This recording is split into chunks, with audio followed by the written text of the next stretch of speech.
Kapag lumaki ka sa lugar na malayo sa kabihasnan, lalong-lalo na sa mga tulong medikal, ay tiyak na dumaan ka sa mga albularyo, manghihilot o mananambal noong kabataan mo. Si Manay Linda ay isang bantog na manggagamot sa baryo namin. Kahit sinong may nararamdamang sakit ay siya ang takbuhan. Hindi lang naman siya ang manggagamot sa lugar namin, ngunit mas marami na talaga ang naniniwala sa kanyang kakayahang makapagpagaling. Bukod ron, ay kakaiba rin ang estilo niya ng panggagamot. Hindi ito gumagamit ng anumang herbal na medisina. Tanging kamay lang nito at mga kasangkapan na kahit ako hindi ko lubos pa noon na maunawaan. Ako nga pala si Danny, 23 taong gulang na ngayon. 10 taong gulang ako noong sumasama pa ako sa paglalako ng isda sa tatay ko. Nililibot namin ang buong baryo kapag nakakarami kami ng huli. At kada paglalako namin ay mayroon siyang laging reserba na kalahating kilo ng anumang uri ng isdang itinitinda namin. At sa tuwing pauwi na kami, ay inuutusan niya muna akong dalhin ang nareserbang isda na yun sa bahay ni Manay Linda. Pinibili na niya parati sa akin ay sabit ko lang daw ang supot ng isda na yun sa bintanang pawid nito at umalis na.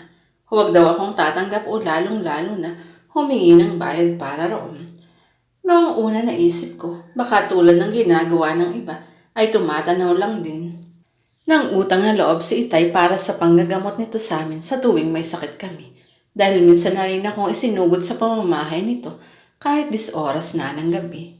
Buhat nung mamilipit ako sa sakit ng aking tiyan, hindi nang dalawang isip na pagbuksan kami ng pinto ni Manay Linda at ginamot kaagad ako. Awa ng Diyos, mabilis ngang nawala ang hapding nararamdam ko ng mga oras na yun. Kaya para sa akin, tama lang na tumanaw kami ng utang na loob dahil wala naman din itong hinihinging bayad sa panggagamot nito. Tahimik lang si Manay Linda. Hindi ito mahilig makihalubilo sa mga taga roon. Ayon kay Itay, mula raw nang mamatay ang asawa nito, may 1 dekada na rin ang nakakaraan, ay tila lumayo na ang loob nito sa ibang tao. Matagal na itong nag-iisa sa buhay dahil hindi rin naman ito nabiyayaan ng anak. Wala kaming nabalitaan na dinalaw man lang ito ng kung sino mang kamag-anak. Pero nung minsang pauwi ako galing eskwela, dahil may dinaanan akong kaklase ay dumaan ako sa shortcut papunta sa bahay namin.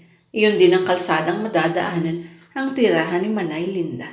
Hindi ko sinasadyang mapansin ang matanda na nakatayo sa likod ng bakuran nito na nakaharap sa isang puno at tila ba may kung anong kinakausap ito. Sa aking kuryosidad ay palihim akong lumapit doon. Nagtago ako sa kumpo ng mga malalagong halaman at nakita kong seryoso itong nakatitig sa punong yun nang may inuusal na hindi ko mawari kung ano. Doon ko naalala ang minsan ding paalala sa akin, Itay, na huwag daw akong mangingialam sa kung ano man ang makikita kong kakaibang ginagawa nito. At dahil likas sa akin ang pagiging maligalig ng bata ako, ay aksidente kong natabig ang naiwang nakasandal na walis tingting sa may halaman malapit sa kinauupuan ko. Gayon na lamang ang panlalaki ng mata ko nang lumingon ito sa gawi ko. Ngunit mabuti na lang dahil agad na naagaw ang atensyon nito nang may tumawag dito sa boses na nagmumula sa harap ng bahay nito. Agad na akong umalis doon. Nagtataka man ay hindi ko na lamang gaanong inisip ang pangyayaring iyon at hindi ko na rin ikinuwento kay Itay. Inisip ko na lang na baka parte lang yun ng ritual na ginagawa nitong panggagamot. Sa katunayan, nagpatuloy pa rin ako sa pagdadala ng isda sa bahay nito na para bang wala akong napapansing kakaiba. Pero isang araw, naulinigan ko ang kwentong nila Inay at ng kumare niya sa labas tungkol kay Manay Linda. Hindi na raw ito nanggagamot. Tinanggahan daw nito ang isang pasyenteng pumunta sa bahay nito noong nakaraang araw at naalala kong yun din ang eksaktong araw na nakita ko itong nakikipag-usap sa puno. Hindi kaya naengkanto si Manay Linda? Napailing ako sa naisip. Maya-may sumaman ako kay Itay sa pamalakot. At habang inaayos namin ang lambat ay hindi ko napigilang tanungin si Itay ukol sa balitang yun. Itay, tumigil daw po si Manay Linda sa panggagamot. Biglang natigilan si Itay at tumingin sa akin. Kanino mo nabalitaan yan? Aniya. Narinig po lang po sa usapan nila Inay kanina. Ilang sandali ay bumalik na ito sa ginagawa. Itay, may sakit po ba si Manay Linda? Nagkakasakit din naman sila, anak. Simpleng tugon ito. Matapos akong sumama kay Itay sa pagpalaot, ay naglako naman ako ng daing ng bandang hapon na. Muli akong napadaan sa kalsadang patungo sa bahay ni Manay Linda at nakita ko siyang nakikipagsagutan sa ilang mga tao sa loob ng kanyang bakuran. Dali-dali akong tumakbo ron sa lilim ng halamanan upang mag-usisa. Ilang beses ka na naming binigyan ng palugit matanda ka. Kung hindi ka aalis dito, mapipilitan kami ipademolish tong kubo mo habang nariyan ka pa. Mataas ang tinig. Nasinghal ng isang babaeng may katabaan sa kanya.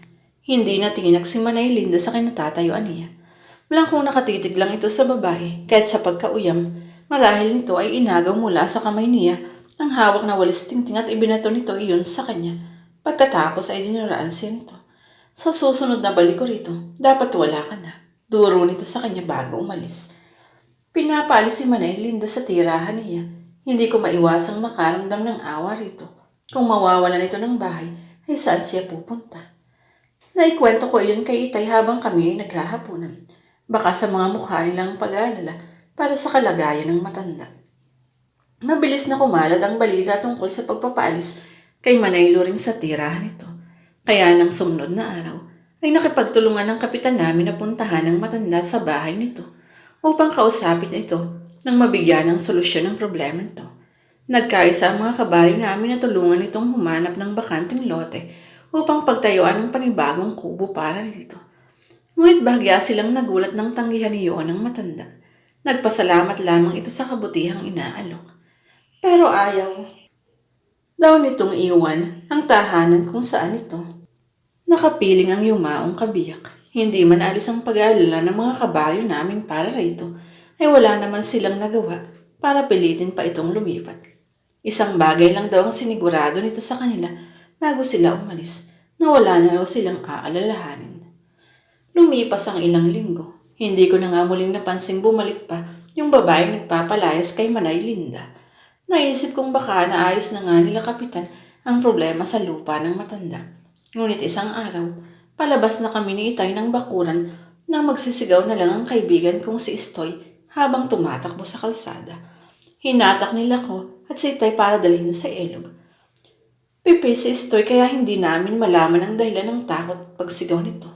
Sumama naman kami rito at gayon na lamang ang pagkahindik namin nang makita ang bangkay ng babaeng agad kong nakilala. Walak na ang bibig nito kung saan maraming naglalabasang laksa-laksang uod at mga ibis. Itay, siya po yung tawagin niyo si Kapitan. Bilisan ninyo. Tulalaman ay agad kong hinatak ang sumusukang si Istoy para puntahan si Kapitan. Mula nung araw na yun, umusbong na ang takot sa baryo namin. Ang itsura ng babae, ang gumimbal sa lahat at lumaganap ang iba't ibang samot-saring haka-haka. Ngunit ang ipinagtataka ng murang pag-iisip ko ng mga panahong yun ay kung bakit nananatiling haka-haka lang ang lahat.